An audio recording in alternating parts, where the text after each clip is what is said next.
On November 28th, Landmark Planning and Design, along with WSP and Manitoba Transportation and Infrastructure, held a second round of engagement around the functional design study of PTH1 and PTH5 intersection improvements. Though the information was mainly presented by Landmark as the public engagement consultant, representatives of all three organizations were present to speak with the public about the proposed designs and the results of the public contributions to the process thus far. Unlike the first open house held a few months ago, which presented some preliminary information in a visual format and sought public contributions through surveys and one-on-one conversations, this time there was an open forum for members of the public to voice their questions or express their thoughts about the options and the project as a whole. No decisions have been made yet about the future of the intersection, but several options were presented with their pros and cons, and they are preparing to further develop the shortlisted options. Following the presentation and the Q&A session, we also have the opportunity to speak with Dustin Boy, Executive Director of Highway Engineering for Manitoba Transportation and Infrastructure, to expand on some of the topics that come up during the consultation. Okay, thanks everybody for coming. My name is Jonathan Taves. With Landmark Planning, we've got a whole team of people that we're going to introduce shortly. I just first want to say thank you everybody for coming. A lot of you I recognize. Not possible to recognize all of you from last time, but we were up here last time, and we just started off the project at that point. And so we're back again to update everybody and to share where we're at in the project and to hear your thoughts. We know it's a very important project. It almost goes without saying at this point, but I thought it would be nice and important to have a moment of silence before we get going, so please join me.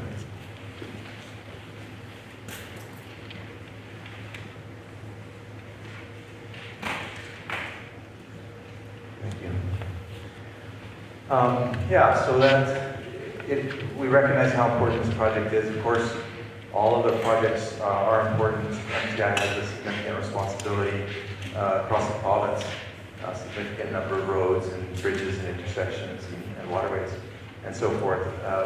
Clearly some of them hold a lot more locally than others, so we're mindful of that. We just wanted you to know that we're mindful of that. We've got a big team, and we really do want to do a good job and make sure that everybody comes along with us on that study process. So thank you for coming.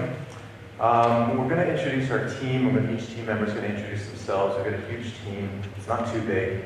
It's just all the people that's required to do something like this job. That's significant, even at this relatively early stage of analysis before you can get to construction. So, like I said, I'm Donovan Taves, Landmark Planning. We are responsible for a couple of things, but communication is one of them. Talking to people, an important part, and not just talking at people, but talking with people, making sure that all the things that we should be considering when we do this project are considered properly. So we just generally don't come out saying, hey, what should we do? And it's not a popularity contest about what everybody thinks we should do. It's more so we want to make sure that we check all the boxes, that we've thought of everything. We don't always know everything locally, so listening to people who are local, that we can understand everything before making a recommendation and then government making a decision. That will make our job better. Also just respectful to talk to local people before getting too far into things. So that's our objective. Landmark planning, that's a big part of our job in helping the engineering team assess alternatives towards a recommendation. So the agenda for today is for me to run through the slides up there, which I have a paper copy of here, so that I don't have to turn around and look at that too much. I can face you. It'll take about 30 minutes to go through. If any of you attended last time, you'll have seen a number of the beginning slides, but we include those again just so that anyone who didn't participate last time is up to speed and can understand what's going on. And then we include all of the work that we've done to date. And what that is essentially what we said we would do. We said we'd come back. We would, last time we introduced all of the possible intersection alternatives, what you could do at those intersections, the types. And this time we've laid those on in a conceptual drawing for this site. There's standard types of treatments that you can do at intersections, but every intersection is unique, so you have to put it in the context in order to understand it. The second thing we've done is, since putting all the intersection types in this local setting, we've started to do an evaluation. We want to share that with you. There's a particular method of evaluating, and as we go through the presentation, I'll share what that method looks like. It's basically based on logic and all the things that need to be considered across all the possible options. And what that does is it shows us where we should be focusing our attention.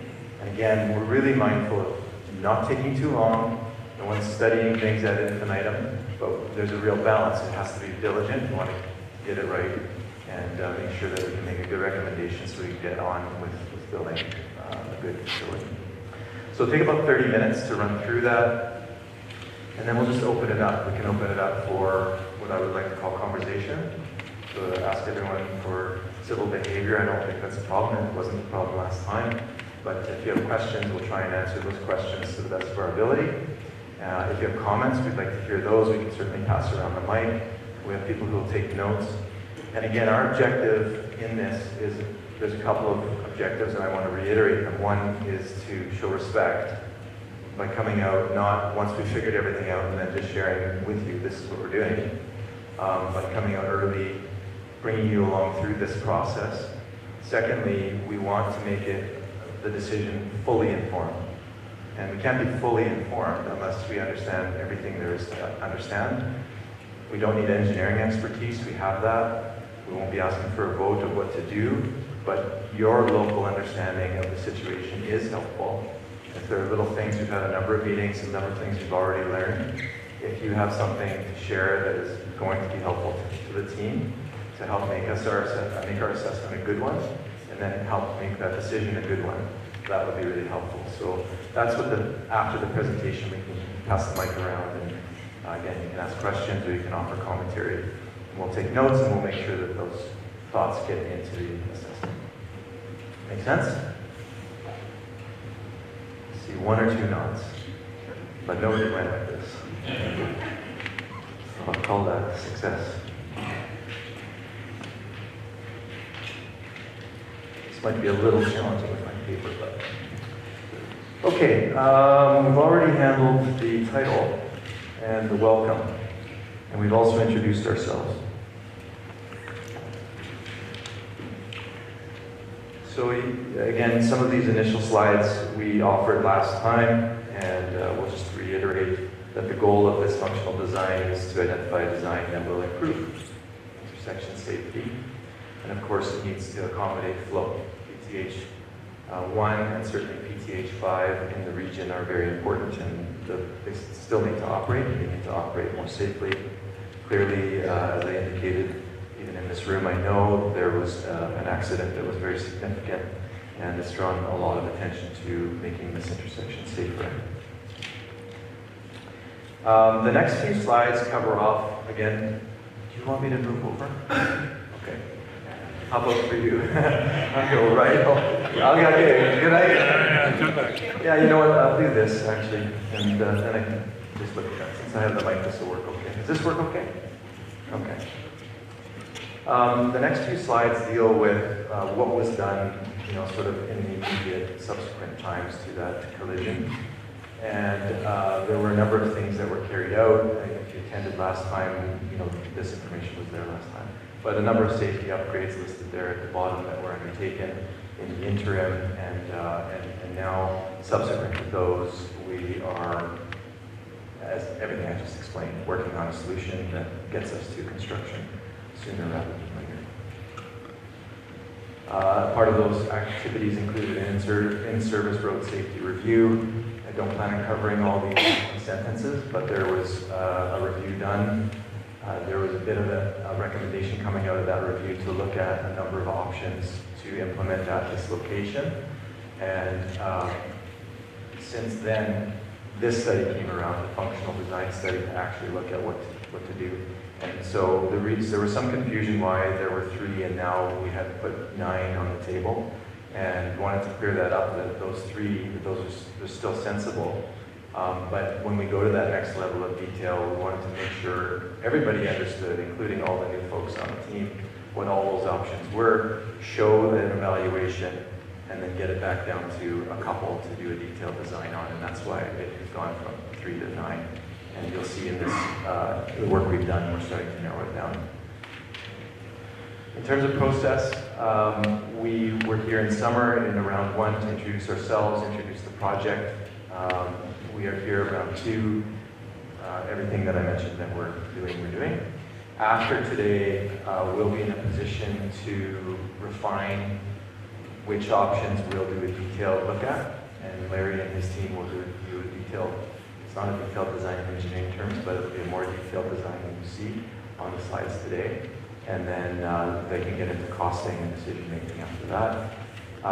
That's all happening fairly quickly in these terms. I know it might feel like a long time locally here in our project timeline. It is fairly quickly. After the new year, we're sort of within the new year, we'll come back, we'll share those detailed options, and then we'll select a preferred option after that. All of that happening by spring of 2025, which is months away. Could you raise the volume of your voice a bit? Yeah. Just slow down a little. Yeah. Carolina, can you turn the volume on? I'll just put it closer. How's that? And you'd like me to talk slower? Yeah. Okay. It'll be 40 minutes, not 30 then. No problem. It might be where I'm sitting, but... Okay. How's it back there? Can you hear me okay? Yeah, plus signs over there? Good. Okay, in all of the projects that we work on, as you can imagine, when you're working on a highway or a bridge or a road, all of the number of people that are not only using that facility, whether it's cars or trucks or emergency services or school buses, but also those who either live or work around there. There's land in the immediate vicinity. There are many interests, and we want to make sure that everybody is aware of the project, participating, that we hear from those different perspectives. You know, a school bus driver has a different perspective than a truck driver or a commuter. So we make sure that we talk to everybody about all those things, and if anyone in the room feels there's someone missing, talk to a neighbor or someone who runs a business who hasn't heard about this work, then please send them our way and we'll make sure that they're involved. And similar to there being many stakeholders, there's also many interests for us to consider. And all of these in the bullet list will make it into an evaluation chart that we'll show you later in the presentation. Things like safety and collision are obviously paramount. How's the volume now? Mr. Jets? Yeah, good? Okay, better or good? I would say good. Okay. You try to drive a hard bargain. Traffic operations, including traffic flow, local land use and access patterns, impact to surrounding lands and residences, existing infrastructure, utilities, environmental impacts, cultural and heritage considerations, emergency access and services I mentioned. Costs, of course, I'm going to talk about costs later when we get into the evaluation matrix. And then anything else, so similar to the question, if there are people that have not been participating, you want to send them our way, please do. If there are things that we haven't considered, that's a big part of the purpose of meeting, so that we make sure that we don't miss anything. What we heard, so this is a summary of the kinds of things we're hearing, and of course, you can imagine that we work on different intersections and engineering projects throughout the province, and a lot of these are common threads, but every situation is unique. And so we want to listen uniquely to the things we're hearing in each case. And this list is a bit of a summary. So we've heard concerns about safety for all types of road users, suggestions to reduce speed limit at the intersection, and you'll see the first word in a lot of these bullets are suggestions. Some are concerns, and so we hear them that way. And because they're listed here doesn't mean they're fact. It means that these are the things people are saying. Some may be in fact factual, but they're all important regardless of whether they're proven out or not. Concerns about road visibility during driving conditions, concerns about slowing down traffic on major highways, so that's sort of the opposite of some of the others. Just want to make sure things can still move through. On PTH 1, people have said. Suggestions that median and turning lanes should accommodate large vehicles like semis. Suggestions to accommodate rest stops and truck parking. Concerns that drivers would need education, so some of those intersection types, we introduced them last time, some of them are newish or new, and people said, hey, how are people going to know what to do? So that's about driver education, so some of those options require education, some don't. Suggestions that the intersection should be easy, similar to the last comment, easy for drivers to understand. Suggestions to create consistent intersection approaches across the province. Desire to maintain access to residences in ag land. Clearly, if you've got land in the area or homes in the area, some of the options are more disruptive than others as they try and make things safer and make sure traffic can flow well. Concerns on land infringement, impacts to irrigation systems, farming community. We know there's facilities right in and around the intersection. We're working with landowners who live and work right nearby. Concerns about the difficulty of clearing and maintenance for some intersection types. So all the alternatives that you see here will do a better or worse job, relatively speaking, to all of these concerns. And so our job, as you'll see, is to try and figure out which one would do the best job and the least impact. And there's none that are ultimately the best and don't do any impact. They all have some kind of cost or positive or negative.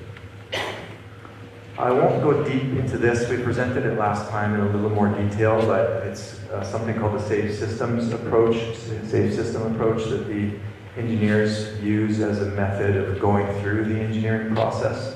And really, it's what we call a holistic. It thinks of all of the things, not just engineering measurements, for example. In that orange circle, safe land use planning, safe speeds, safety for road users, post-crash care, safe road design, safe vehicles. So these are things that are paramount for the engineering team to be mindful of and engage in how they solve this challenge. And second slide on the same topic, you can see some of those goals at the right-hand side. So for safe road design, goal is designs that protect from mistakes. Now we know drivers will make mistakes. We all make mistakes, and they happen. So try and mitigate how bad things are when those mistakes inevitably happen. Safe speeds, goal is not too fast and not too variable. Keep things consistent, not fast. Safe land use planning, meaning the goal meaning to reduce conflicts and control movement. So there's a way of doing this. It's not just stuff they think out of their brain. There's a method of going about how to solve the problem. This slide is just for context to show where that PTH1, PTH5 study intersection is. There's a label there at the left-hand side. The map doesn't show everything in Manitoba. Of course, MTI is responsible for it. Imagine how big the Manitoba map is. All the highways in Manitoba and all the intersections, bridges, certain waterways and so forth are MTI's responsibility. This is just showing responsibilities along PTH1 and PTH 75 and 59 to show that network. And some of the other at-grade or stop condition or signalized conditions at where the major roads cross. So they've got their hands full. We don't need to feel sorry for them, not MTI. We don't need to feel sorry for them. They're doing a good job. It's their responsibility. And this intersection is very important right now, as we know, to make sure that it gets improved. So into the alternatives, again, for those who were here last time, this is a bit of a refresher, and then we've added on levels of detail to show what these intersection types would look like in the current setting, in the local setting. So we'll look at grade separated interchange on the left here, widened intersection, an R-cut, reduced conflict U-turn, that's one of the in the newer category, and we heard some responses about that, all of them really. Split intersection, signalized intersection, and then other ones, a roundabout, restricted left jug handle, a median U-turn, and an offset T. So the next slides, there's 9 of them. Well, there's 9 images that will show what each of these look like in the setting. And after that, we'll get into evaluation. Well, how are each of these doing from an evaluation point of view? Are they good or are they bad? What are the advantages and disadvantages that each of them has locally? So I think at this point we'll probably be zooming in. Carolina will help us out, and we'll zoom into each one, and I'll just describe them briefly, and then we can come back to them. This presentation will be available for everybody online, or we can send it to you if you give us your address, so you can look at this after the meeting as well and contemplate it. There's no hurry in order to look at these. So this is grade separated interchange. In this case, we're showing what's called a diamond interchange. Some of Manitobans would be a little more familiar with the cloverleaf, with the round ramps to get on and off of a grade separation. This is a diamond. It's got a little bit less of a footprint. So the idea is when you're traveling, say on PTH 1 here and you're westbound, you can come off the ramp, you rise up to a height here, and then you can cross over top. So it's the grade separation, meaning the two grades are separated. And you might have seen one or two of these in Manitoba, but you'll certainly, if you've driven to Minneapolis, you see them all along the way. We get the federal dollars to build interchanges and little farm roads all the way down. So that's basically how this functions. The yellow lines are new pavement, and again, this is at a very high level area, and it's seen this is normal to start at this high level. And then when we narrow down, we'll do more detailed plans on options that are preferable. But this is what it would look like in general. Of note in the aerial photo, like you can see pivot irrigation here, the research center and a home site, the robin's nest, home site, farm site, creek. So you can start to mesh plans with what's existing on the ground. So that's what a interchange looks like. And then we have a widened intersection with auxiliary lanes. So what we're looking at here is, if you first look at the aerial photo and you can see the lanes of traffic that exist now, these are the westbound lanes, this little lighter brown area, and the eastbound are under this yellow line. So what this is showing is moving that westbound lane to the north. Okay, so right away that's on someone's land.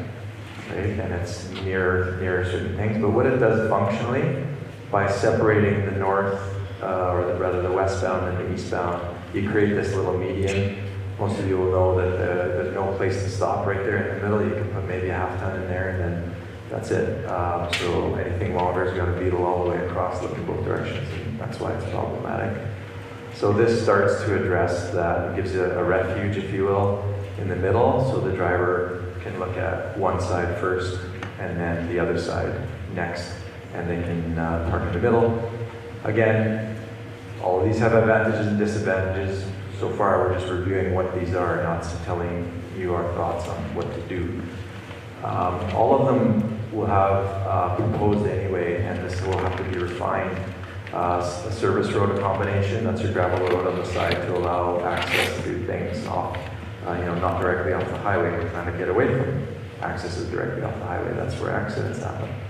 So then there's compromises. You have to send traffic that needs to get here. You have to send them over to the PTH 5. So also when you do that, you really don't want to connect the access road right close to these merges, right? You're trying to separate the movements. So that service road, that's why it's dipped down like that, so you get some separation between the ramps and that service road, so people can see it's coming. So that's how local access would be given on that south side in this example. Third one is R-cut, reduced conflict U-turn. Oh, I found a good way to zoom in on those. That's great, thank you, Carolina. So this one is not a new tool, not a new instrument around the world. They exist in Canada. Saskatchewan has them. They do work well. We realize that they're new, and often something new like this seems like a bad idea, but they do a good job, and so they are on the docket as an option. So just in terms of what it's trying to do is eliminating the possibility of cruising straight through on 5, which of course that has resulted in, because of driver error, in some severe collisions. And so if you're on PTH 1 and going eastbound like this, you can still turn to the north. That's what that arrow is, onto 5. If you're westbound, you can still turn down to Carberry, but you can't go straight across on 5. And again, one disadvantage of this one is there's quite a bit of PTH 5 north-south traffic, trucks and so forth. So, this one, it won't rate as well as the others on that factor. For example, if you do want to go on 5 and continue north, you would come off, you'd have almost a kilometer of time to get over to the U-turn. And at this U-turn, similar to some of the others, you have the ability, the driver only has to look one way. So you're not looking both ways, you're just looking the one way, merge on, continue west and go back on your journey. And southbound, you do the same thing. So definitely, puts you out of your way.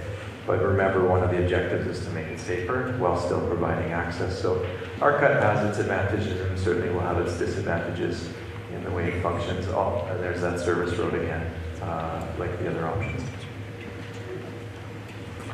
Fourth one is a split intersection.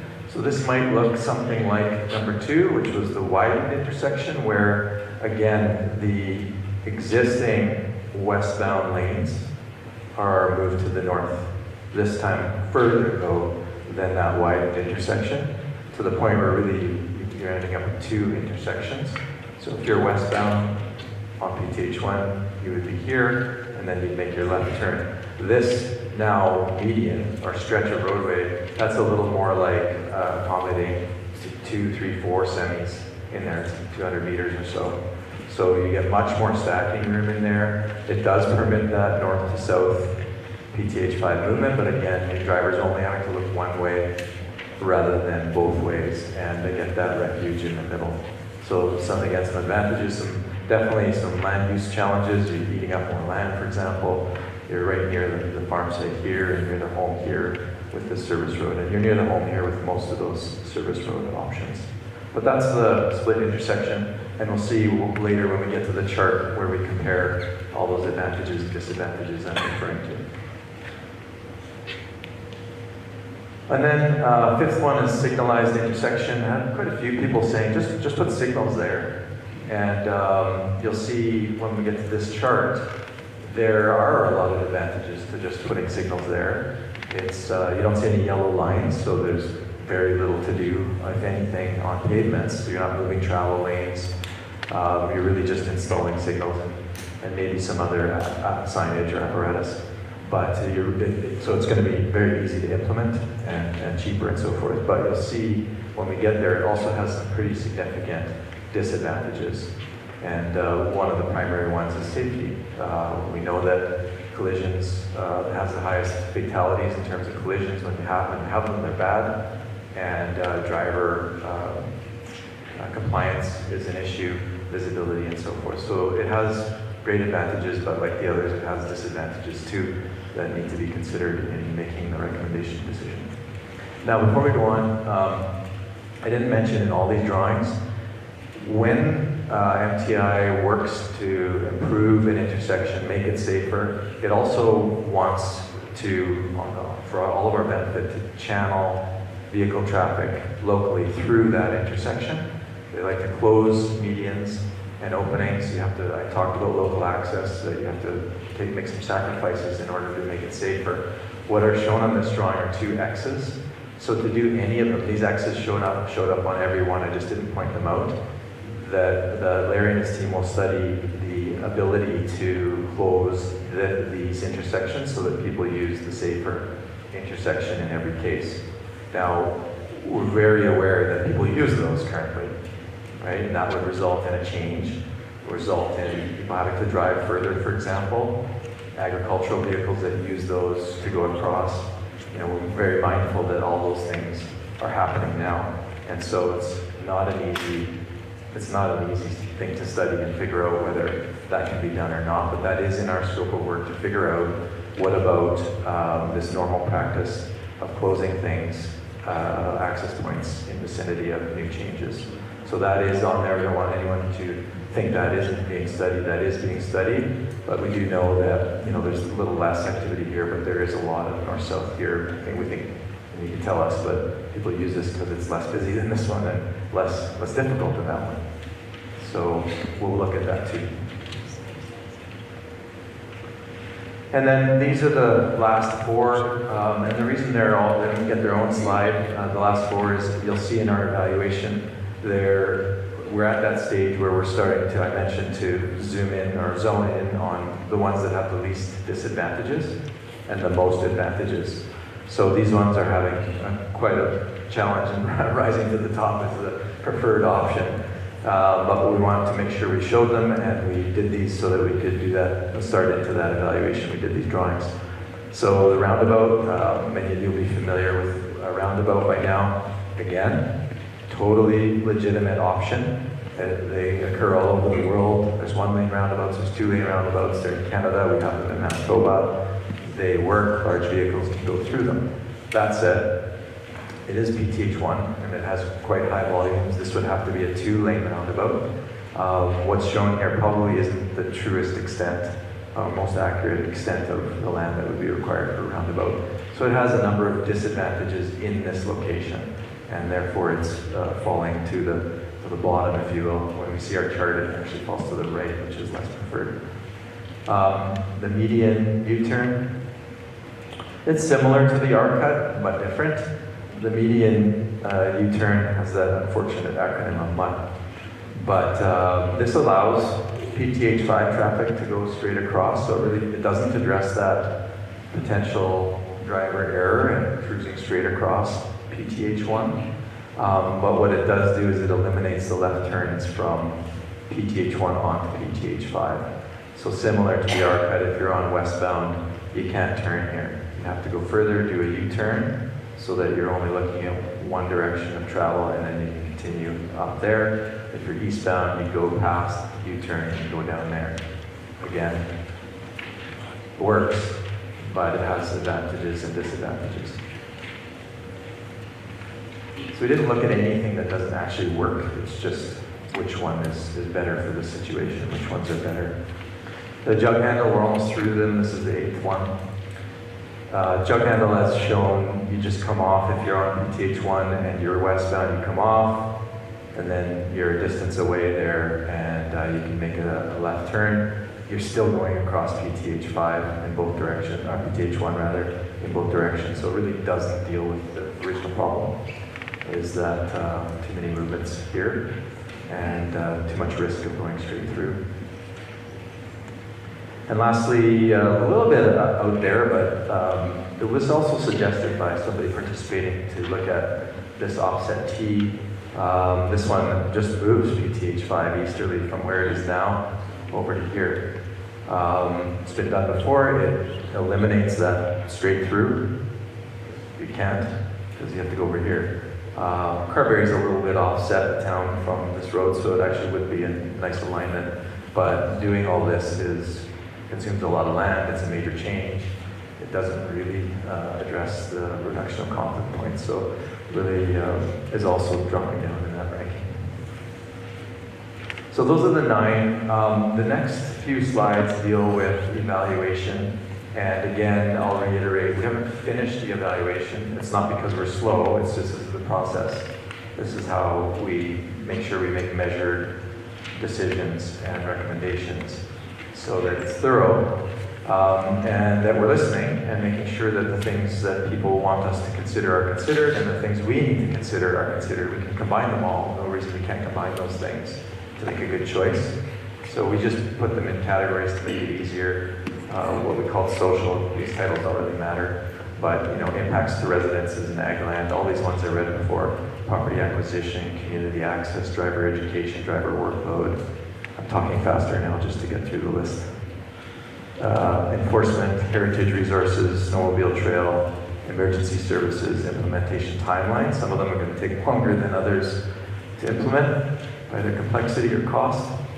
Safety, addresses severe conflicts, that's obviously a theme. Visibility in all conditions, turning movement, mobility, traffic flow, local access disruption, operating speed, large vehicle navigation, the ground conditions, the geotechnical with what's under the ground, drainage, maintenance, construction staging, use of existing road infrastructure, greenhouse gas, environmentally sensitive site risks.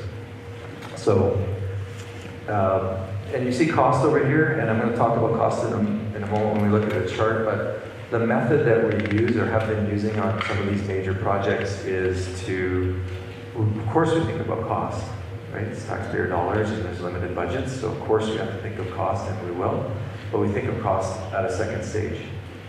So cost has a way of biasing and confusing, thinking of all these advantages and disadvantages. You start to relate everything to cost. So by assessing all these things first, then we can add the price tag to an option that has advantages and disadvantages. And it's a little more clear that, hey, you can pick an option that that's cheap, but has a bunch of disadvantages, and then that decision gets much clearer. It's like, okay, you can pick that, but you have all these disadvantages. Or you can pick one that's a little more expensive and it has all these advantages. So we'll be thinking about costs, but at this stage only at a very, very basically discussional level. So we'll go to the next slide. I'll just describe, that was just a description of this chart. And we're going to zoom in on this momentarily. But first I just want to orient everyone, because there's a lot of data on that chart. There's a lot of cells with things in them. So all we're looking at is the 9 options we just described up here. And again, we'll zoom in at a point where you can see the script. And then all the considerations here, those engineering ones, the social ones, and eventually we'll fill in the cost that's mostly empty here. You'll see there's empty lines. That's because we're not done. We'll continue to listen. We'll continue to do our research and make sure that we've thought of everything. If something's missing, it goes in there still, not too late. So when you consider the options against things that are important, or the variables, then what we do, we really get 18, 19 of us in a room, all with different disciplines. We got planners and engineers and decision makers and environmental specialists and biologists and property people. And we discuss it. And we discuss it not in a loose way, but in a very ordered way. And we take each variable one at a time. And we ask ourselves, when thinking of that one variable, not the whole thing, just the one variable, is there any option that performs better than all the others, notably better? Okay, then it would get a green. Is there any option when thinking about this one variable that's significantly worse, then it should get a red? And then we say, are there other options comparable? And they would get a yellow. Quite logic-based approach. You know, you can try and throw numbers on this stuff, but it really is questionable when you start throwing numbers on soft things, social things. So we avoid that. And in the end, the decision should make sense. And when we talk about it and somebody raises a topic, we can look at that topic and say, yeah, how does that option relate to that topic? Is it better or is it worse? But it doesn't allow any one topic to dominate, because everything is important, right? So some things definitely are more important, like safety. If the thing isn't safe, it's bad, and it's not going to be done. It needs to be safe. So I'm just going to point out a couple of examples. 4 or 5 rows. If we look at traffic flow in the top section, there's 2 there on traffic flow, for example. These ones look at traffic flow or through movement on PTH1. And we ask ourselves, only on this consideration, is any one of these, does anyone do a much better job than the others? And it should be green. And does anyone do not as good a job? And it should be red. So when we look at that, we get to grade separated interchange. You can see it gets a lot of winners here. And then signals actually get a red. Why? Because on PTH1 you have to stop. So in traffic flow, it really is a strike that you have to stop. The other ones in between get a green comparably. That's one example. If you consider the other direction, PTH5, again, grade separated does a good job. The others all do a pretty good job. Roundabout actually does a great job, or better job, for PTH5, because often when you have unbalanced volumes at an intersection, a roundabout does a nice job.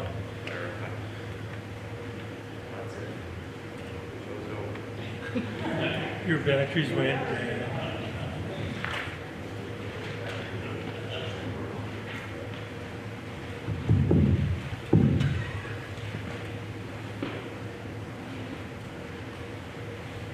So we do have spare batteries.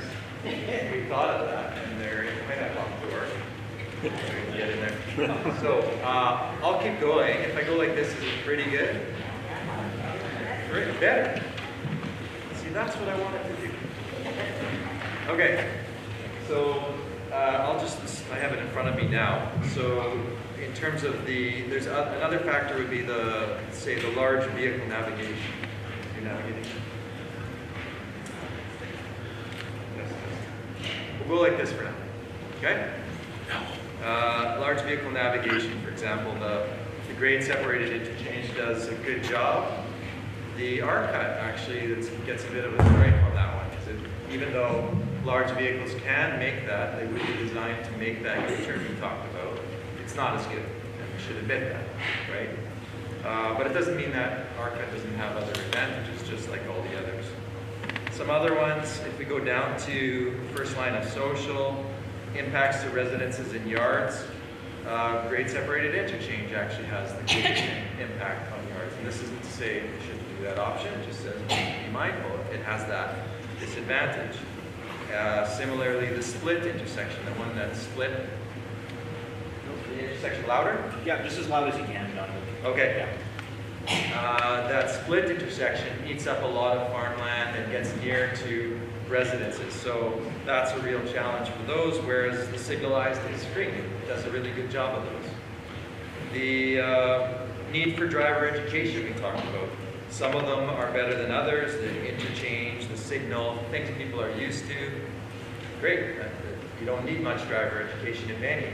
Whereas with the roundabout or the arc-cut or the mud, you would need a little bit of extra driver education. So what happens when you look at the whole chart, you start to see options in the columns that have more green and less red, and options that have more red and less green. The redder ones go to the right, the greener ones go to the left. There's a couple that are a little bit, they can't figure out which they are. And those are the grade separated interchange and the signals, the most common things people talk about. Grade separated interchange has a whole bunch of functional advantages. It has some disadvantages. And one of them is time to implement. How long it would take to do something like that. And we've heard a lot about got to get something done. So here's one where in this situation you would actually give it a bit of a strike. And again, I'm not trying to dissuade people from that one. But transparently, that is a consideration. Cost, of course, when we get to it. You see one color here, you don't see any numbers because it was essentially, what does a grade separated interchange typically cost? 80, 100 million. Okay. What does a signal cost? A few million. Okay, so you got a red and a green there. What are the ones in between cost? 10, 20 million. And this is just me throwing out numbers to make the point. But you can see that's why at this level we start to look at those factors as well. We have more homework to do on that as well. So last thing is you can see where we would be leaning, and we are leaning this way in order to study the next level, and I don't mean study delay, I mean actually work on it, is we end up looking at alternative 2, 3, and 4. Of course, we'll look at grade separated interchange as well, and signals as well. So we have 5 to look at, but we start to lean towards those ones that have more advantages and fewer disadvantages. Okay? And that's where it's at. So we'll go almost to the end. We showed this chart in a different form in like slide 3, just a process chart. We're at step 3 where we're here in front of you. We've been talking to other stakeholders, specifically meeting, landowners, with emergency service folks, and so on and so forth. School, drivers, even the Manitoba Trucking Association, they have an interest, even though they're not local, they constantly use the facilities across the province. After today, we'll incorporate anything else we hear into the evaluation. That'll help narrow it down so Larry and his team can do detailed drawings of options, and there are probably 2 at most 3. We'll bring those back in short order, and then get further feedback. Again, it won't be a vote, it won't be popularity, but we'll make sure that we've understood everything we can. And then we'll be in a position to recommend a preferred alternative one, the one, and we'll come back and share that. Then it'll go to government to decide what to do and not to construct. So that leads us to key questions. As a bit of a guidance, like I gave at the beginning, what's the purpose, what's helpful to us. If you're willing to help us and work with us on this. Does the early review of the evaluation process make sense? I'd like to hear that it made sense to you, that it's understandable. We haven't really said anything to agree or disagree with, really. But does it make sense? And you might disagree with that method. That's what we're asking. Would you add anything else to consideration? Hello. yes. Better? We like it. Okay, we do like it. It's not better. It's better for you, but not for them. Would you add any other considerations for the evaluation?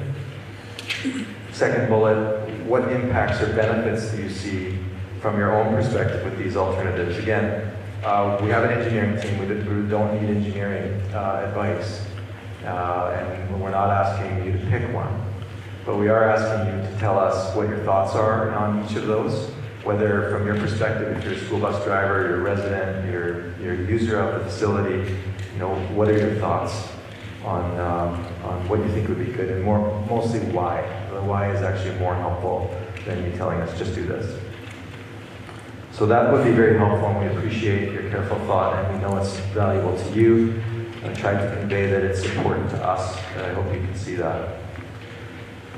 So with that is the end of the presentation. Carolina will be ready to bring us back to any slides. If we need to understand anything better or your comment relates to something in there, we'll just zip over to that slide. And Dustin has something to offer. I was just going to ask, were some of the slides going to be available on any display boards here for further? Yes, yeah. So once we dismiss this group session, if you want to linger, we're going to be putting 5 of the key slides up there. That evaluation matrix will be up there. Pictures of those options will be up there, so we can also wander over there. If you're not comfortable talking in this big setting, then just go over there after, and if you want to convey something verbally to 1 or 2 of us, there's 9 or 10 of us, so pick one, and then we will take your feedback that way. And of course, writing the feedback is very, very helpful for us. Even if you've spoken it, we appreciate if you can jot something down. You can do that on the papers you have in your hands. There's tables over there with pens. Or you can take your camera and look at the QR code on the presentation that'll come up, and that'll take you to a digital version. You can just click on it. It's all fancy new way of doing it. Okay? Okay. What we'll do then is I'll be that sort of reporter style again. And if somebody has a question, I'll bring you the microphone or a comment or anything. So you can talk in the microphone and everybody can hear you. So who would like to go first?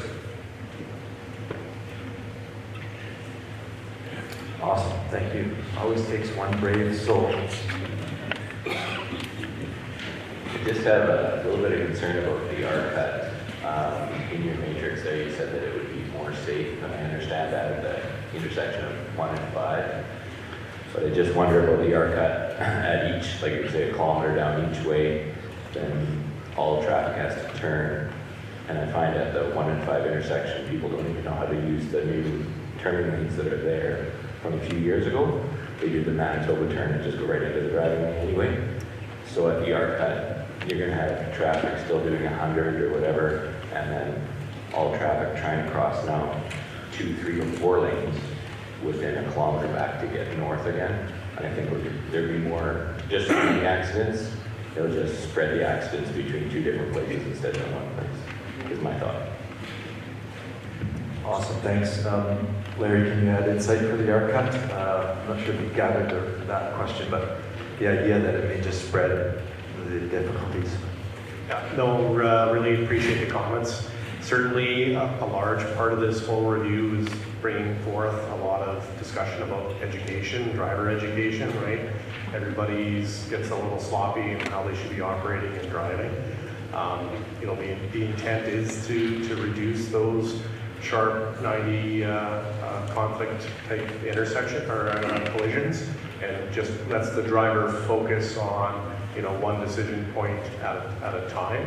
But certainly we have heard lots of feedback, talking about, hey, this is new and how does this work? They have done it in Saskatoon. I'm not selling it here. I'm just describing kind of the current state of affair.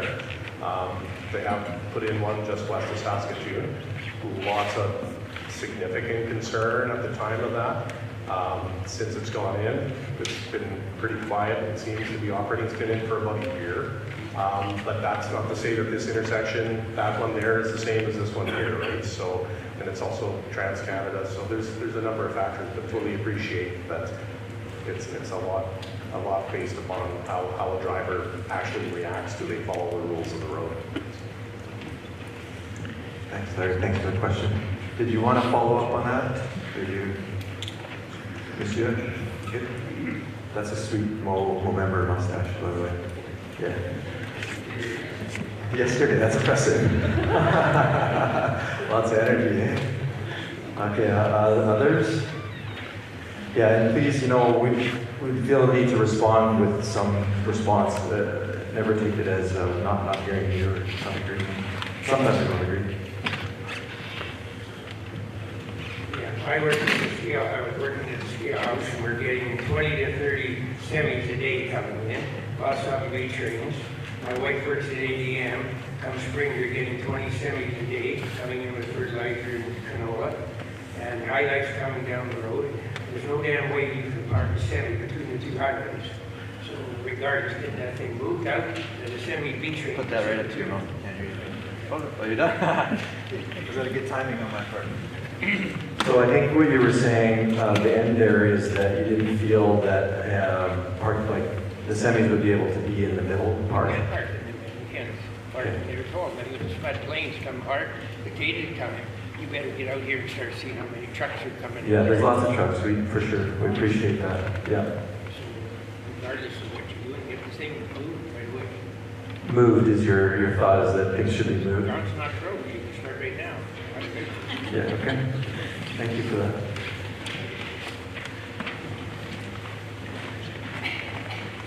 Okay, yeah. Make sure you put that right close to your mouth. Don't touch it. Secretary Ryan. I was wondering why the highways, Closer. why the highways wouldn't drop that speed limit to 80 kilometers right now. It's going to take, it's a year now since we lost 17 people. And it's going to be another 2 or 3 years before that intersect. We'll see tail end. So somebody answer that. So the question is about having the ability to lower the intersection speed. Dustin, this is that one. Yeah, thanks very much for the question. That certainly is an option for us to consider. We can look at lowering the speed in this area. There are a number of intersections on the Trans-Canada Highway further to the west, both Saskatchewan and Alberta. Not all of them, but there are a few where they have lowered the speed limit.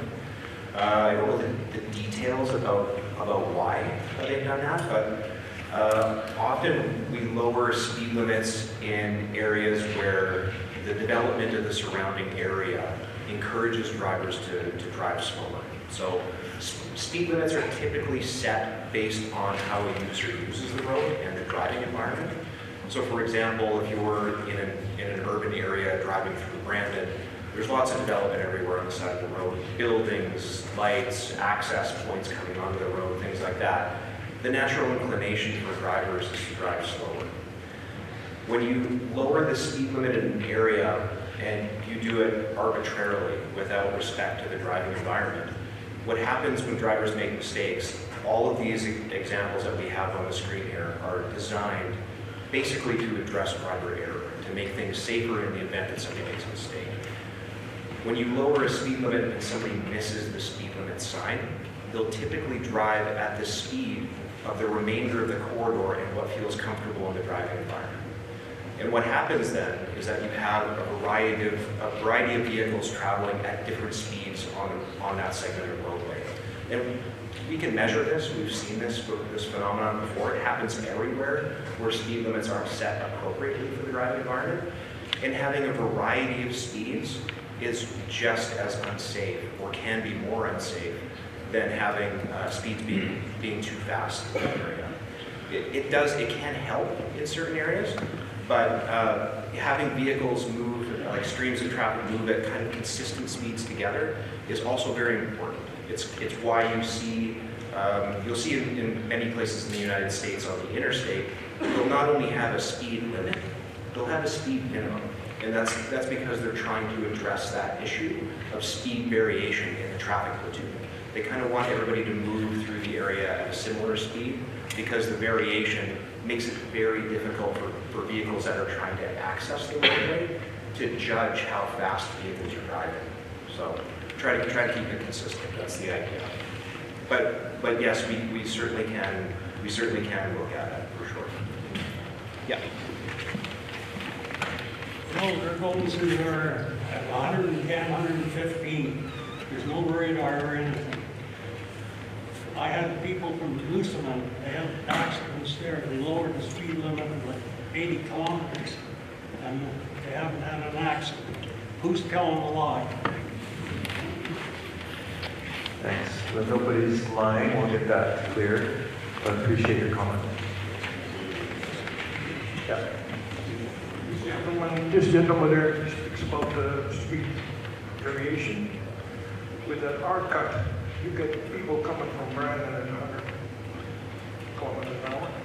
There's 100 foot, where's the semis coming from the plant? He wants to go west, so he's going to go east. He's got to cross 2 lanes with 100 feet within a kilometer. To me, that's not safe right now. 100 feet, you mean 1 kilometer. Well, 100 feet of trailer behind. with 100 feet? Yeah. Yeah. Thank you. I understood.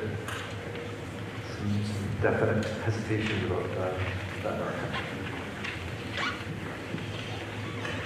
Just wanted to make a comment back to the MIT guy here. Dustin, yeah, I appreciate your information that you gave us. The one thing I might say is that some people will obey the speed limit, or most, I'm going to say. So instead of doing 100 and 2 people colliding at 100K, it's going to be at 80.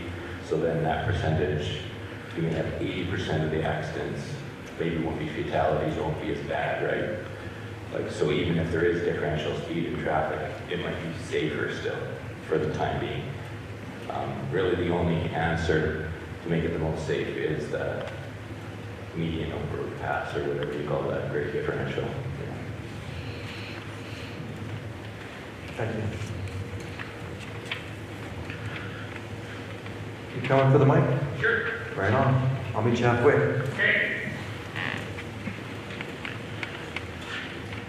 Has there been any consideration given to leaving number 5 highway it is present, having a second half-mile down, so where the number 5 comes up straight, so then all truck traffic that's coming westbound now could turn and bypass the intersection, like the bypass that was put in Brandon, so the heavy traffic moved by this intersection. So we do that. I think you could even put in your no straight through traffic on number 5. So it's either a left turn there, not straight through, and an R cut in there. And I think with that solution, all you have is glancing blows. I think what we're really trying to look to reduce what you say is T-bone accidents, high impact. But if people are turned, then they don't hit it straight on. So, and the other thing, if you have both intersections going south, you would have half the traffic or less at either one, which means a lot less people meeting at that intersection. I notice a lot of other towns have multiple accesses to the town. With Carberry, I see only one. Thanks. Maybe just stick around to make sure we understood right. But you were talking about similar to Brandon, and say if you're westbound coming towards Carberry, that you'd have an intersection before this one that truck traffic could turn off and come into town. No, bring number 5 straight up and Yeah. set an offset T. Right, the offset T. In your thing, you had eliminated president number 5. Right. As if you have an offset T and T to president number 5. Right. You have 2 intersections, half the traffic, and we're getting rid of all that heavy traffic from the westbound, at least. Okay. Going to the flat ADM and all that. If not, I can't fix it. Understood, okay. Yeah, and out of the box thinking, Larry, you want to maybe, like, I think the question was, did we consider that in that offset T, leaving number 5 there? And even though offset T is pretty much off the chart right now, maybe some commentary on whether we understand what's being said and thoughts about it, if you will. Sure, no, totally appreciate the comments, and I'd like to speak with you a little bit more afterwards. I think part of the issue with that, there would still need to be something addressed at the existing 1 and 5, just with the median width, because again, it's still just, you can't control that there isn't going to be semis turning there and all the plugging up of the traffic there, but that it is kind of the concept of the offset T is what you're talking about, plus still having the through on 5, so it's, now you'd have to address kind of 2 areas there now, so it could be looked at. It's just now going to get into a few different scenarios as well. So I appreciate the comments. We can talk some more. Thank you. Okay, yeah, just as we're waiting for other comments, just to reiterate it, I think like the theme here is look at all the options. 9 is a lot of them, 10, that one. Be transparent, or plain, be logical about what the advantages and disadvantages are, and then choose one. But even the one that's chosen ultimately will have some drawbacks, and we have to see that. We're working with landowners, and there isn't one of them that doesn't. None of these options leave everybody alone, other than the status quo, which is not acceptable. So, please be mindful that whatever option is chosen, we can modify to mitigate some of those concerns, but can't eliminate everything. Yeah, okay, I'll come over there. Get my steps in today. Thank you. When we left the last meeting, I don't think there was any person who left it that didn't say that an overpass wasn't what we wanted. That was pretty much, and in the time period, I've talked to people, and they said it's unacceptable to have anything but an overpass. Now, I looked at I had several questions about your diagrams there of number 5 and number 1. The speed limit issue. You've already dropped the speed limit from 110 to 100.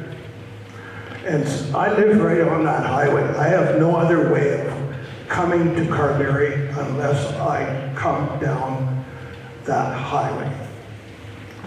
And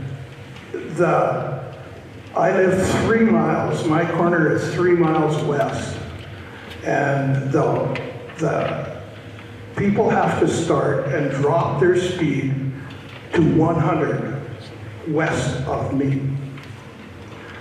And that has caused a lot of congestion. Just because they slow down, the trucks slow down, their little cars get in behind them, you can't see them. And I have a fairly wide intersection between the lanes.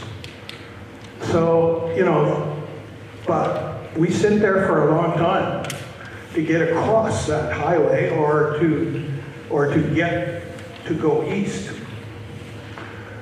I have to wonder why we're so concerned about the speed limit through that intersection.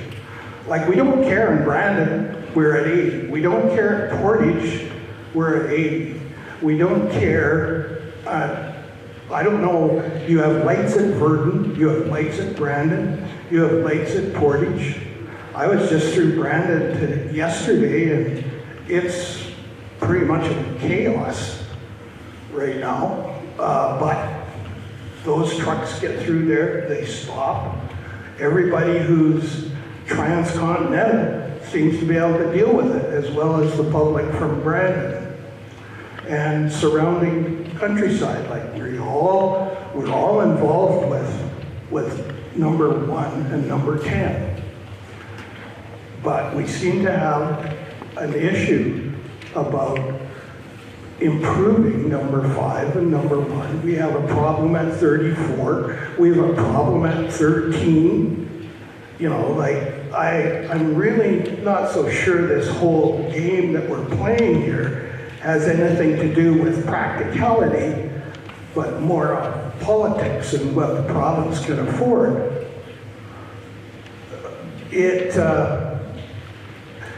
The irrigation circle on that corner, I think was not measured when you put that up there. Like, did any of you guys actually go out there and walk it? We talked to the landowner with his dimensions, yes. Yeah, but you own all that property for that half mile because you bought it for the service road when the highway on the north side was put in, and you own it for miles. Like, you could put in more service roads. That would be an option. It's just where they are. But if you need dirt to build an overpass, you got over a half mile of dirt in a service road on the north side there that's being used for absolutely nothing. You're not hurting the property owner at all. And it's a big pile of dirt because you took all the dirt out of that intersection and made it. So the other thing is, you could put double lines in those intersections that would mean that nobody's supposed to pass. That would be useful. Because right now you've got a lane of traffic on the north side for us to go west. If we're coming from Carberry and going west, we have a merge lane or whatever you want to call it.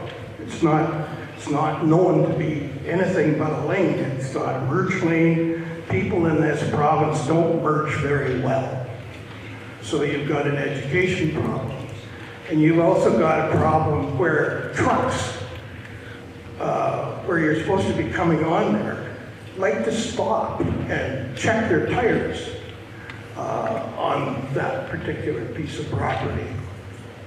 And, you know, that's a danger.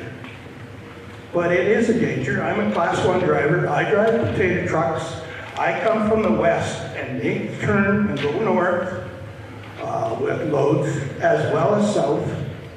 And that north turn is precarious. But seriously, I don't think anybody here in the back of their mind will accept anything but an overpass. Okay, thank you. A slate of thoughts there. The main one you started with and ended with, which is you feel that nothing is acceptable here except for a great separated interchange. Right?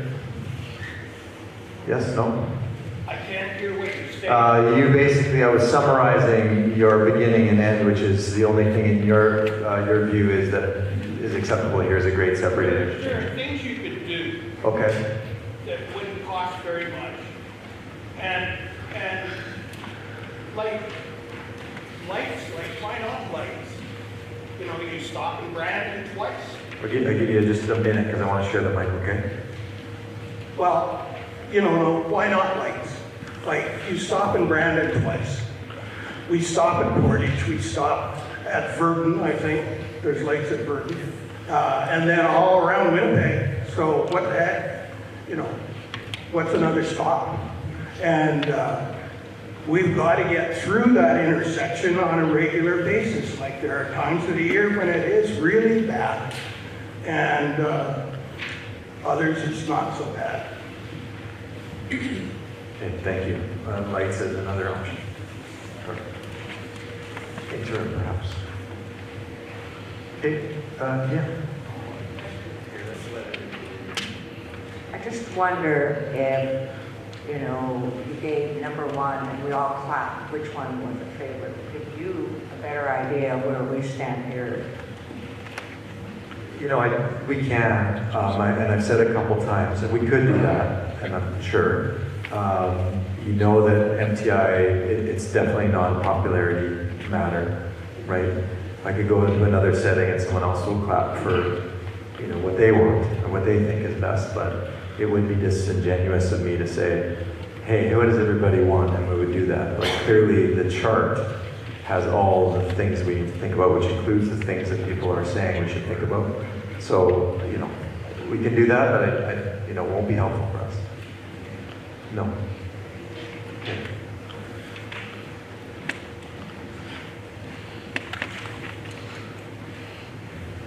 So I was just wondering, in every one of the options, you talked about closing down the intersections to the east and west of 1 and 5. When you guys looked at that, did you look at the implications of like agricultural tractors, vehicles take up the entire road width, then typically avoid that intersection right now because they're occupy the entire space or moving. Some of those are also 100 feet long. So what does that take into account? Yeah, great. The topic, if you didn't hear it, is about crossings and large agricultural vehicles. So I have to change your tense, which is not did you guys look at that? It's are we looking at that, right? We're trying to communicate. We're in the midst of that.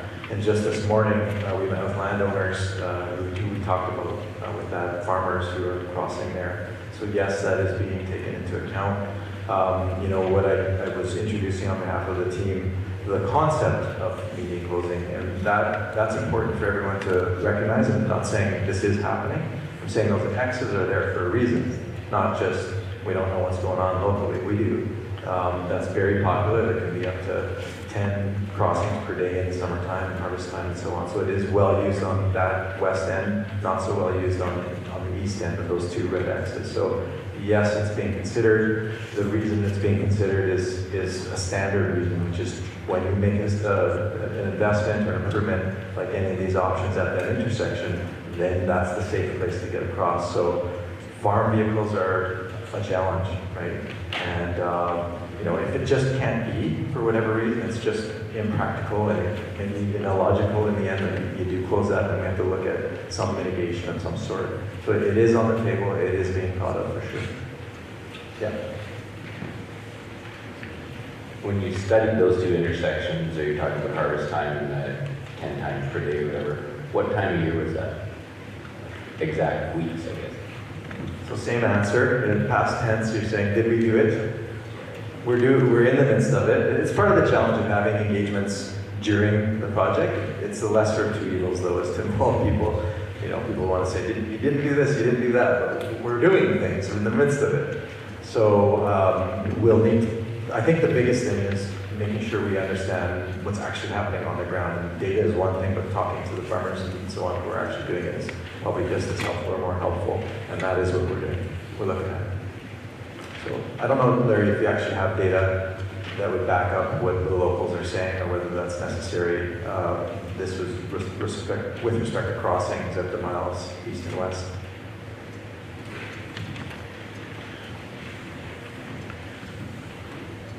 So obviously that can vary from time to time, and you got your peaks in the spring and the fall, right? So some of that's got to get taken into account and looked at. Part of it also is it's typically MTI's approach to limit access. Like, where do accidents happen? They happen where there's accesses, right? But of course, agricultural equipment, you need to be able to funnel it through there, and if it's going to create other situations, that needs to be looked at as well, right? So, you know, one of the things that is being looked at is to limit access where reasonably practical along a major expressway like Trans-Canada Highway. This was done recently as well around the perimeter highway, just because again it creates those major conflict points. With any of these solutions, obviously there's pros and cons with everything, and there can be impacts to landowners and agricultural businesses in there too. But certainly there's never an intent to go and create another, by doing one thing to have a harmful effect in another way, right? So part of it is gathering this information on that and getting information, and are there ways, other ways around that to make it work or not? Thanks, Larry. Okay.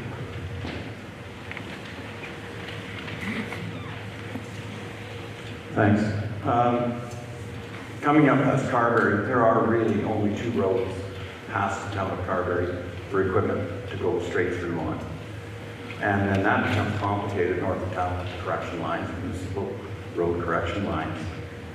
And then crossing the highway, there are really only 3 corridors for equipment to cross. That's number 5, a mile west of the intersection, 2 miles east of the intersection. Are developed municipal roads that go all the way through up to Weldon. Because how many intersections are closed on the CN tracks up there? For their side tracks up there. So you've only got the 2 municipal roads that are really able to move traffic, and it's complicated because of the municipal correction lines. Mile 86 is 3 miles west. Mile 85 is where you have a crossing 2 miles down.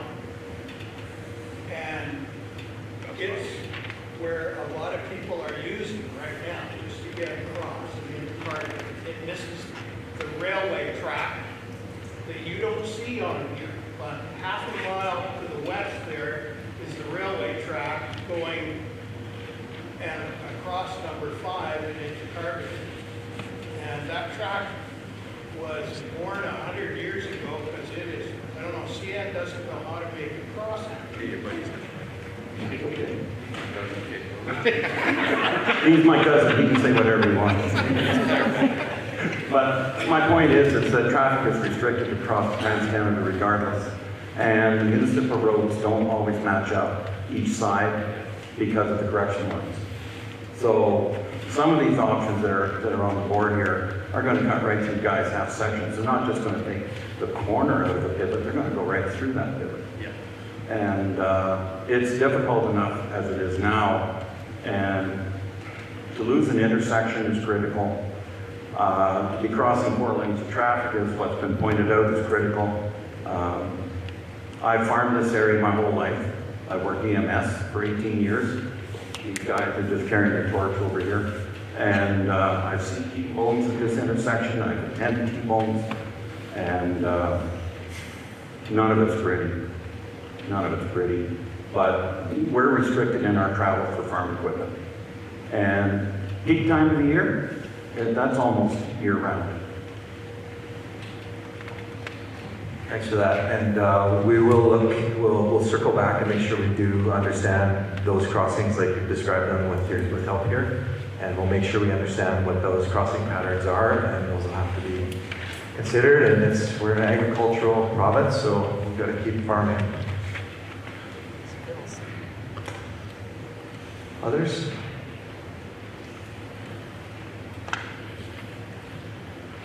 Is that a meeting? Yeah, okay.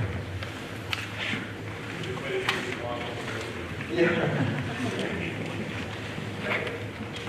So I live a mile up from this. Yeah. So we witnessed a lot of things happen at that corner. Recently, again, there was an accident at that corner. My concern isn't for the future. I see you guys are working at that hard. My concern is immediate. Why can we put up lights that warn people about it, the intersection that we can't put a stop light up, temporarily until you come up with your solution that's taking a year, maybe 2 years to do, maybe 3, whatever it is, we need something immediately. We don't want to wait until there's another accident, another fatality. Our poor fire department has to deal with this. So I guess, why aren't we doing something immediately? And I know you're not necessarily that person, I got the mics. but you are the face here, and hopefully you have it here. The 80 kilometers as suggested might be a temporary solution. Lights, temporary solution, till we have the big problem fixed. But in the meantime, these guys are out way too often on that corner. I go through that corner daily. My family goes through that corner. I don't want to see another accident. But they happen daily, weekly. I don't know about daily. I don't know how often you guys, maybe not daily. Quite often. Thank you. Oh, was there someone else? Good. Yeah, and I mean, I guess there's some question of the immediate things that were done, whether that's made any difference locally at all those 5 or 6 changes. I'm not saying that's an answer, but maybe. I don't understand why MTI does not agree with lowering speed limits. I live right on number 5 highway east of town here. This community has asked several times over the years to lower the speed limit to 80. Not acceptable. And that's what we need at this part. So what's wrong with lowering 80 at that highway temporarily to the intersection of 6th? It only takes 27 seconds to travel 3 kilometers at 80, less than it does at 100. What's 27 seconds for a light?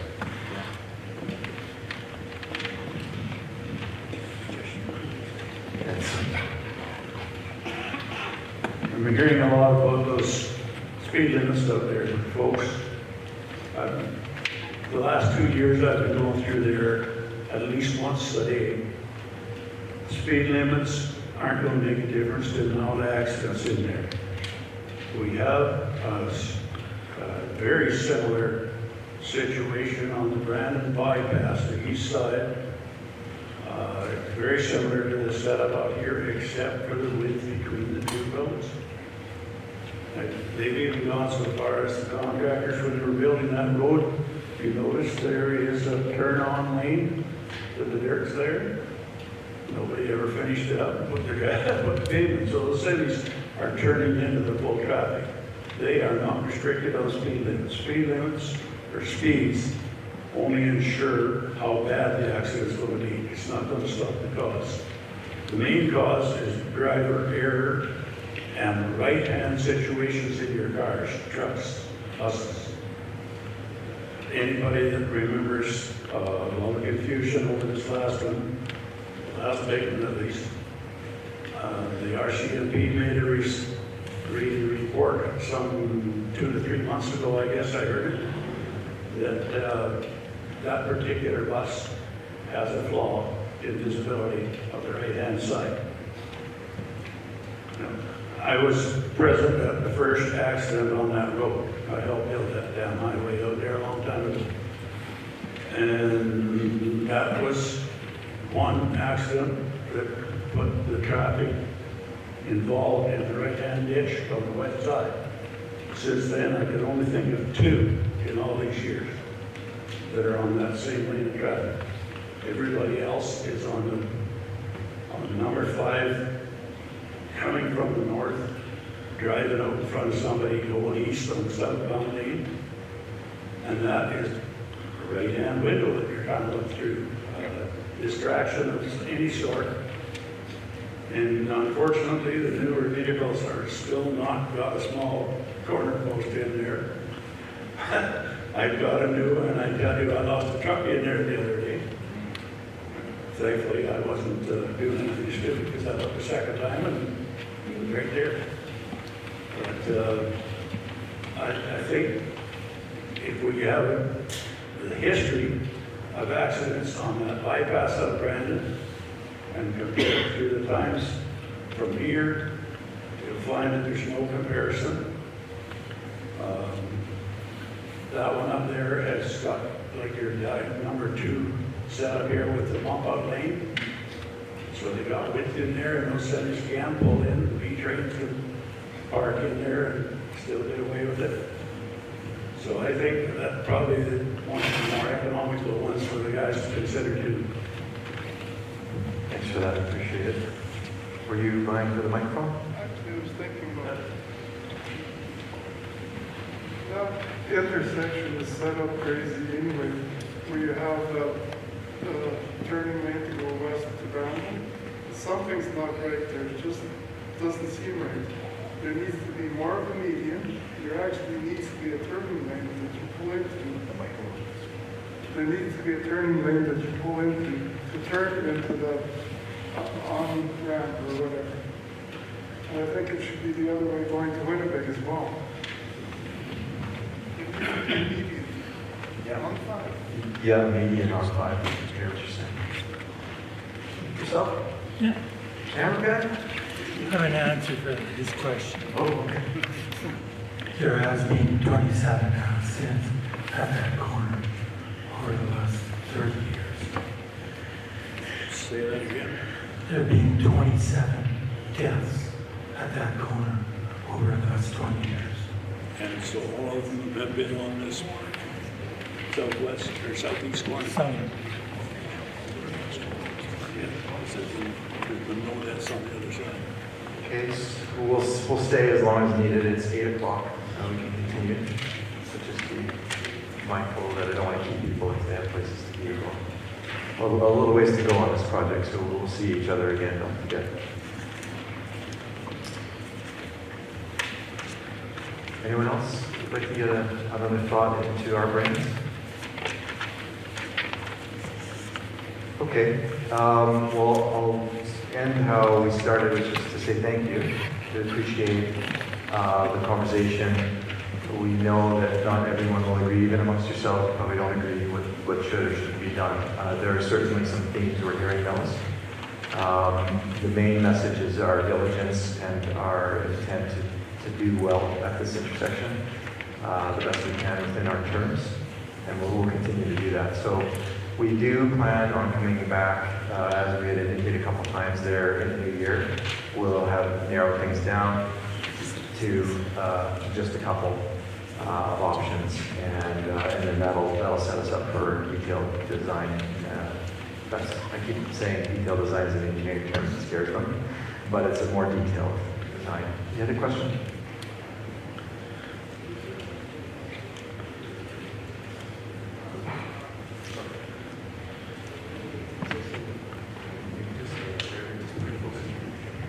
If you're going to be consistent across the province, then lights and 80 speed limit makes sense because that's what there is now. Sure, there are just high accident rates and fatalities at lights and 80, so we can't just do that. And yes, consistency, but we have to improve as well. So improve in a consistent way. Right, so thank you. I think we'll let everybody go. As we mentioned, can you get the boards, please?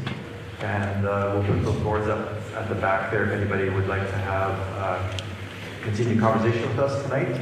But if you've given us your email address, we will email you so that you don't have to watch out for public notice for the next meeting in the new year. So wish everybody a good holiday season, and we'll see you in the new year. So there was a lot of conversation, especially towards the end of the Q&A session today, about the needing to lower the speed limit, maybe have a stoplight in the area. And so I want to just give a chance to talk about that a bit more, about what maybe the drawbacks are of doing that in an area like this where there's no development on the highway. Sure. Yeah, I mean, I think you put it here very well yourself when you had said that oftentimes our intuition doesn't really align very well with the reality of how the facility gets used. So treatments like reducing speed limit and deploying traffic signals as a safety device, they don't necessarily work exactly the same in all private commitments. So primarily speed reduction and traffic signals are much, much more effective in urban areas where you have high levels of development. There's a lot of visual cues. Drivers are much more aware and prepared to stop in an environment like that than they are out in the middle of the prairie. After driving for an hour or 2 hours without needing to stop for any reason, it can be a surprise to drivers when they encounter something like a traffic signal or a reduced speed zone, especially when the corridor hasn't changed very much. So in the case of a reduced speed zone, having that when a driver makes an error, which is what we're really trying to address here as driver error as best we can, and they make an error like they either voluntarily ignore the speed limit sign or they miss it altogether. They just don't see it well. They'll continue to travel at the speed of the corridor that they've been driving down for the last hour. They're basically what they call speed adaptive to drive in. Yeah. And what that does is it creates a variety of speed along the highway. And that variety of speed can be just as problematic as going too fast. And the reason for that is that vehicles that are trying to access the highway, they can't adequately judge the speed of vehicles because they're coming at them at various velocities. So it makes it really difficult to determine where a gap is that you can get onto the highway. So it is a little counterintuitive, but it can make it less safe to put those measures in place. In certain circumstances, it can. Yeah. So we usually reduce speeds in areas where there's this much more significant amount of like urban development. There's a lot more accesses on the road, a lot more conflict, a lot more like constrained right-of-way, sidewalks in the area, things like that. The visual cues that, when you're driving, I can take this to an extreme example. Yeah. Try driving down the Trans-Canada Highway at 30 kilometers an hour. It's very, very uncomfortable, and it doesn't make sense. So there's a balance there of like reducing speed when it makes sense and when it doesn't, and by how much when that makes sense and when it doesn't. And that's the challenge of engineers. Reducing speed, it seems like it makes sense. It only really makes sense if absolutely everybody is following the rules all the time, and that doesn't always work. We know that people make errors, and we know that they make mistakes, and we try to design to deal with that. So just to circle back to the traffic signals, they weren't developed to be a safety device. They were developed to be a device that assigns right. Safety can be a consequence of deploying them, but if you deploy them in the wrong areas like you're out in the middle of the prairie, again, we're trying to deal with driver error and mistakes. When people make mistakes at a traffic signal, the results are always catastrophic. The worst type of collision somebody can get in, aside from a head-on collision or a collision with like a fixed object like a rock or a tree or something like that, is a T-bone. That's the worst one. And that's the most prevalent type of accident when people make mistakes at signalized intersections, especially in areas where they're not necessarily expecting them to be. There's no development in the area. Some people perceive them, others may just travel through, or disregard, or literally make a mistake, miss the fact that they need to stop, and they get into an accident. So traffic signals, although intuitively, as long as everyone follows the rules and nobody makes any human errors at all, they will work great. But we know that that's not the case. And as designers, we need to anticipate that and come up with solutions that make driver error more survivable. And I think that there were some examples cited of, for instance, Burton, Brandon, Portage, where we do see that development. I think probably Moose Jaw as well. I don't know that one personally. Yeah. But I imagine it's the same situation where they do have that development. Correct. That is sort of a signal to drivers that this is going to be a slower area. Yeah. Even if there's not a lot of immediate development adjacent to the roadway, they've already picked up on the sense that they're in a more urbanized environment, and they're primed to be able to stop. It's not a surprise to them when they encounter that. And the town of Carberry is offset from the highway. It is not right on number one. That's true. There are no visual cues there that there is a town here. That's true. Yeah. That's what makes this very difficult for us to consider at this stage. And you did see on the evaluation matrix today that there are a number of significant disadvantages to traffic signals. I still think we need to do a lot more work to educate people about where it makes most sense to deploy these devices, where they'll actually work safely, and where they don't. Because I think the default reaction is just put up signals, it will make everything safer. The problem with it is that it only makes things safer if people obey the rules all the time and they never ever make a mistake. It's mistakes that cause the problems for us, and that's why we do it.